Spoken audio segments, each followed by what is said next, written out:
আসসালামু আলাইকুম।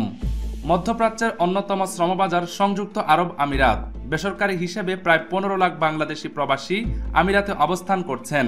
বর্তমানে বাংলাদেশিদের জন্য সব ধরনের ভিসা বন্ধ রয়েছে আরব আমিরাতে।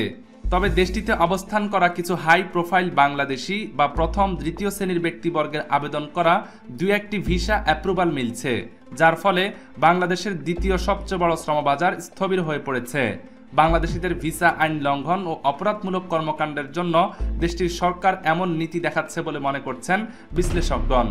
এদিকে দীর্ঘদিন বন্ধ থাকা গুরুত্বপূর্ণ এই শ্রমবাজার শীঘ্রই খুলবে বলে আশ্বাস পাওয়া গেছে।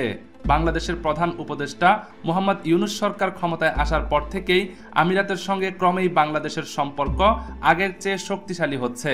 এবার সংযুক্ত আরব আমিরাতে বাংলাদেশিদের ভিসা সহজীকরণ সহ প্রবাসীদের নানা জটিলতা নিরসনে ministry of human resource and Emiratisation বা মোহরে এর আন্ডার সেক্রেটারি খলিল ইব্রাহিমের সঙ্গে বৈঠক করেছেন দুবাইয়ের বাংলাদেশ কনসুলেটর কনসাল জেনারেল মোহাম্মদ রাশেদুজ্জামান।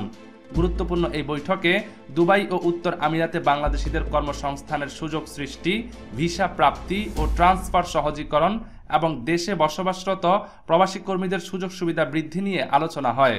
সংযুক্ত আরব আমিরাতে প্রকৌশলী, ডাক্তার, নার্স সহ বিভিন্ন সেক্টরে অধিক হারে বাংলাদেশিদের নিয়োগের বিষয়ে সেক্রেটারির দৃষ্টি আকর্ষণ করেন কনসাল জেনারেল রাশেদুজ্জামান। এছাড়া তিনি দুবাই সহ আমিরাতের বন্দরসমূহে বাংলাদেশি নাবিকদের সাইন অফ ট্রানজিট ভিসা প্রাপ্তিতে জটিলতা নিরসনে মোহরে এর সহযোগিতা কামনা করেন। সেক্রেটারি ইব্রাহিম কনসাল জেনারেলের অনুরোধগুলো গুরুত্ব সহকারে শোনেন এবং এসব বিষয়ে তার মন্ত্রণালয় হতে প্রয়োজনীয় সহযোগিতার আশ্বাস প্রদান করেন।